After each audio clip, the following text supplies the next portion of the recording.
Hello everyone, welcome to Whiteleaf Worship. I am Ramya. Today's passage for meditation is taken from Mark chapter 5 verses 1 to 20. So they arrived at the other side of the lake in the region of the Gerasenes. When Jesus climbed out of the boat, a man possessed by an evil spirit came out from the tombs to meet him. This man lived in burial caves and could no longer be restrained, even with a chain. Whenever he was put into chains and shackles, as he often was, he snapped the chains from his wrists and smashed the shackles. No one was strong enough to subdue him. Day and night he wandered among the burial caves and in the hills, howling and cutting himself with sharp stones. When Jesus was still some distance away, the man saw him, ran to meet him, and bowed low before him. With a shriek, he screamed, "Why are you interfering with me, Jesus, Son of the Most High God? In the name of God, I beg you, don't torture me." For Jesus had already said to the spirit, "Come out of the man, you evil spirit." Then Jesus demanded, "What is your name?" And he replied, "My name is Legion, because there are many of us inside this man." Then the evil spirits begged him again and again not to send them to some distant place.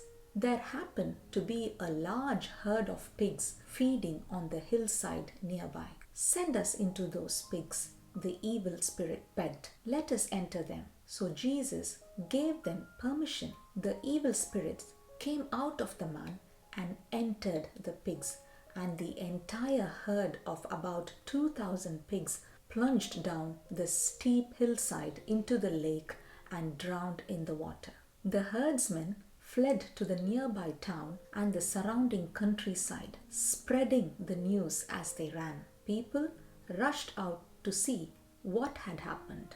A crowd soon gathered around Jesus, and they saw the man who had been possessed by the legion of demons. He was sitting there fully clothed and perfectly sane, and they were all afraid. Then those who had seen what happened told the others about the demon-possessed man and the pigs. And the crowd began pleading with Jesus to go away and leave them alone.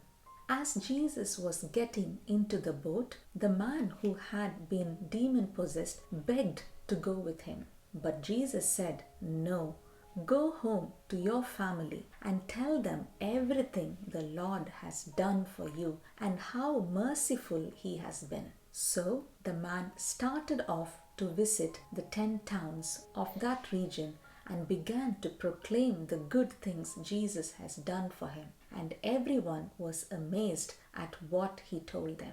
In this passage, Jesus comes to a Gentile area. This means the people did not know about the true God.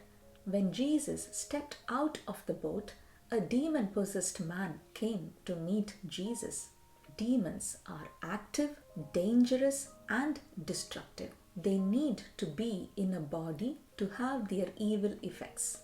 When they possess us, they affect our ability to control ourselves. This is evident in the poor man in this passage, who could not be restrained and had to be bound by chains, and he could cut himself with stones. This distorts our relationship with God and with others around us. Demon possession can still occur, although we hear less of it these days. Perhaps this is because Jesus is the light of the world, so when he was here on earth, the darkness of the evil spirit were more easily shown up. As children of God, we need not fear the threat of demon possession. Jesus has all authority over the devil. Therefore, according to James 4:7, if we have submitted our lives to God, when we resist the devil, he will flee from us. Now, returning to our passage, it is amazing to see that the evil spirits immediately recognized Jesus as the Son of God in verse 7. They knew that he has the ultimate authority over them. That is why they make the man kneel before Jesus. They also ask Jesus not to torture them.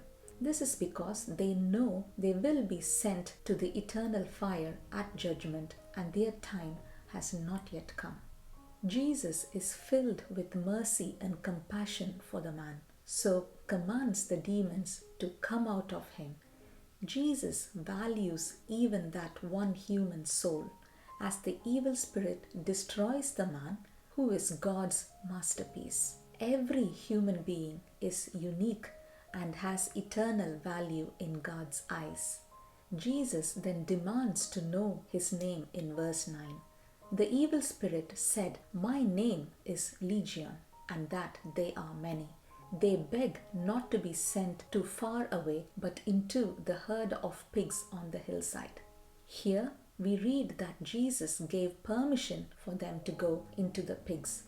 Jesus did this to prove that the evil spirit had actually left the man. When the demons entered the pigs, they rushed down the hillside into the lake and drowned.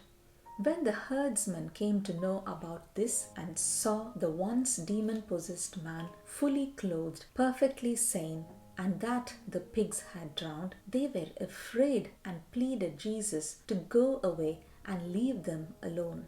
They did not know who Jesus was. They were afraid of his power. These people were only interested in their pigs. They would rather give up Jesus than lose their source of income and security.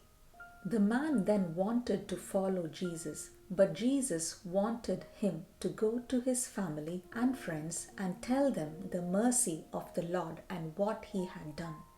So the man went to the 10 cities to tell the great things what Jesus has done for him, and everyone was amazed. One potential reason why Jesus told the man to tell the people what had happened rather than to become a disciple was that Gerasenes was a Gentile pagan area. Therefore, this man was now the only one who knew the truth about Jesus. When he went telling what happened to him, he could show that he had been healed and be a witness for Christ. The people had asked Jesus to go away, but Jesus is so merciful to us even when we reject him. He leaves this healed man in that area who knows the truth about Jesus to spread the good news. God gives us so many chances in life to come to him. Ultimately, he wants us all to turn to him as he loves us dearly.